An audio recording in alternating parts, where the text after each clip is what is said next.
Hello बच्चों, online class में आपका स्वागत है। बीएसटीसी प्रथम वर्ष शिक्षा के उद्देश्य ज्ञान एवं पाठ्यचर्या इकाई 2 का अध्ययन कर रहे हैं हम।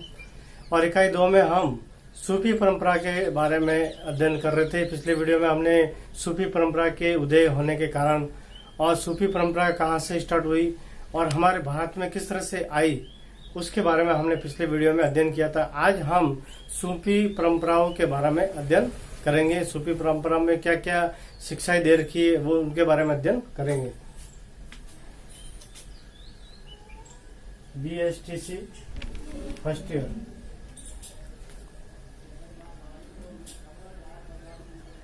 सेकंड पेपर प्रकरण है अपने सूफी परंपरा। सूफी परंपरा यानी सूफी परंपराओं में क्या दे रखा है उनके बारे में चर्चा करेंगे।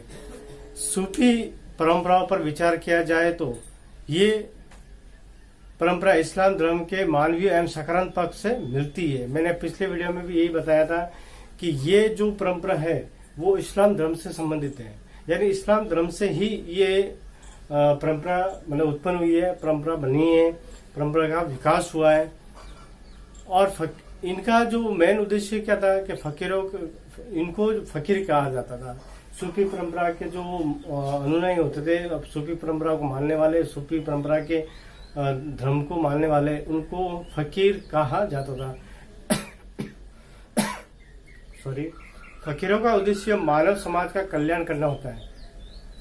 इनका जो मेन उद्देश्य क्या है, मुख्य उद्देश्य ये था कि मानव का कल्याण करना है, गरीबों की सेवा करनी है, सबकी सहायता करनी है, किसी न किसी प्रकार से इस संसार में हमें मतलब कि बुराइयों को मिटाना है। ये इनका मैं मुख्य उद्देश्य रहा करता था। तो अब हम एक एक करके सेवा समझने की कोशिश करेंगे। जैसे पहला है सेवा की परंपरा। सेवा की परंपरा यानी सूफी परंपरा में जो सबसे पहला जो था वो सेवा की परंपरा, यानी हर कार्य को सेवा के रूप में करना, यानी किसी भी कार्य को बोझ के रूप में न मानकर सेवा के रूप में कार्य करना और सबकी भलाई करना। ये इनका भलाई की सूफी परंपरा का मुख्य उद्देश्य था कि सभी की हेल्प करनी चाहिए, गरीब लोगों की हेल्प करनी चाहिए, गरीब लोगों की सहायता करनी चाहिए। सूफी परंपरा में मानव मात्र की सेवा करना प्रमुख उद्देश्य माना जाता था। दूसरा है सहायता की परंपरा। सहायता की परंपरा यानी सबकी सहायता करनी चाहिए, सबकी हेल्प करनी चाहिए, गरीब लोगों की हेल्प करनी चाहिए, निर्बलों की हेल्प करनी चाहिए, छोटे लोगों की हेल्प करनी चाहिए। किसी इनके जो फकीर हुआ करते थे, इनके जो धर्म अनुयायी होते थे, वो यही मानते थे कि सबकी मतलब की सहायता करते रहना चाहिए। तीसरा है गरीबों की सम्मान की परंपरा।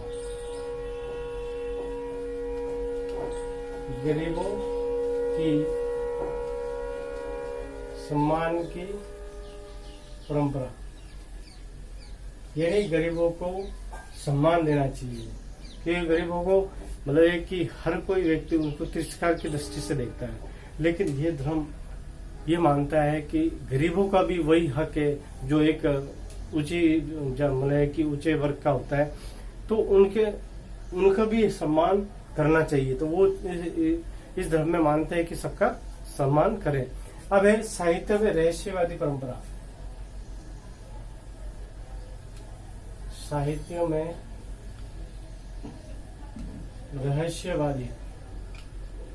रहस्यवादी परंपरा यानी इन्होंने जो साहित्यों की रचना की उसमें भी रहस्य कहीं न कहीं छिपाया है।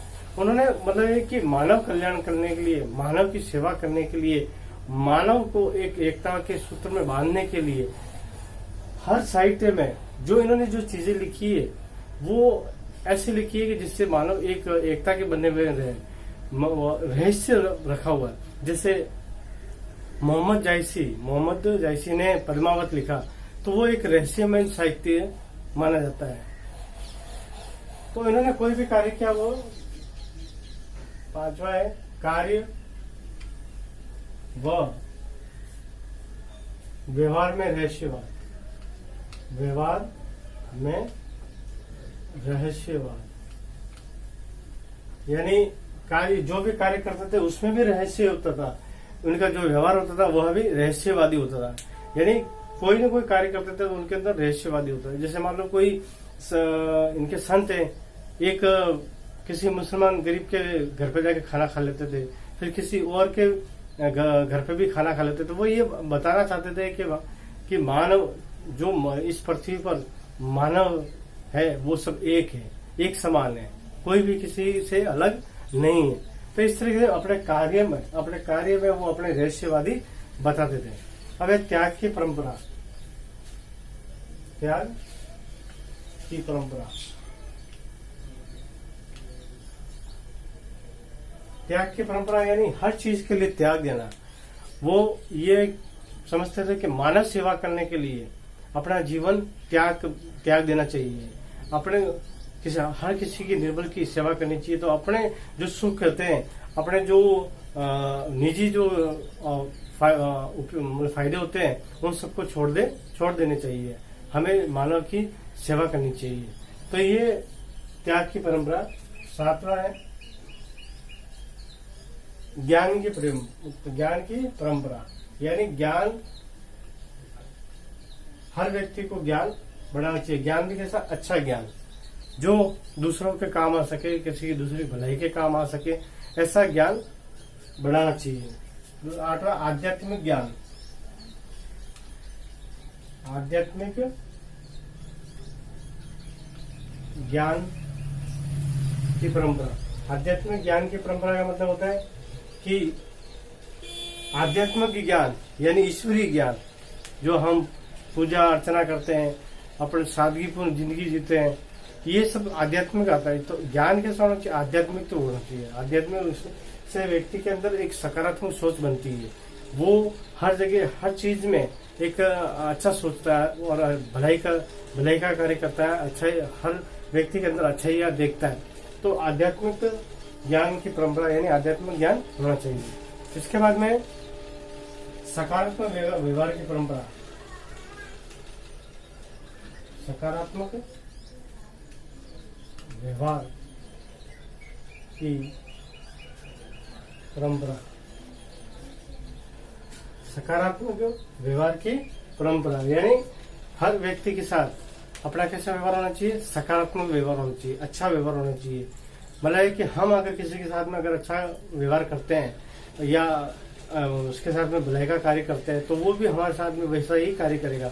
तो ये जो सूफी परंपरा में जो मानने वाले हैं, उनके धर्म के लोग ये मानते थे कि हमें सबकी मतलब कि सबके लिए अच्छा व्यवहार करना चाहिए, सबके लिए अच्छा सोचना चाहिए। फिर है मानसिक शांति की परंपरा। मानसिक शांति की परंपरा यानी मन को शांति मिलनी चाहिए, हमें ऐसा कार्य करना चाहिए। मतलब कि सूफी परंपरा ये मानते हैं कि हमें ऐसा कार्य करना चाहिए कि हमें हमें शांति मिले, हमें सुकून मिले। हम जो भी कार्य करते हैं तो हमें आनंद आना चाहिए, ना कि दूसरों को। हमें मतलब कि सुख प्राप्त होना चाहिए। तो मानसिक शांति की परंपरा यानी मन से हम संतुष्ट हो। समानता की परंपरा। नेक्स्ट है समानता की परंपरा यानी सभी को समान समझना चाहिए। सभी व्यक्तियों को समान समझना चाहिए। समानता की अहिंसा पे और अहिंसा आधारित परंपरा। अहिंसा आधारित परंपरा यानी हमें किसी की हिंसा नहीं करनी है, किसी जीव जंतु को मारना नहीं है, किसी को परेशान नहीं करना है, किसी को कष्ट नहीं देना है। ये अहिंसा में आता है। 13वां है मानवीय परंपरा। मानवीय परंपरा यानी हमारे जो मानवीय मूल्य है, मानवीय जो गुण है, वही अपनाने चाहिए। 14 है आदर्शवादी परंपरा। आदर्शवादी परंपरा यानी हमें इस समाज को, अपने आप को एक आदर्श बनाने की कोशिश करना चाहिए। आदर्श बनाएंगे तभी हमारा समाज, हमारा राष्ट्र आदर्श बनेगा। इसलिए आदर्शवादी जैसी अपनी सोच होनी चाहिए, ये हमारे सूफी परंपरा मानते हैं। तो आज के लिए हम इतना ही करेंगे। अगले वीडियो में हम अगला विषय लेकर प्रस्तुत होंगे।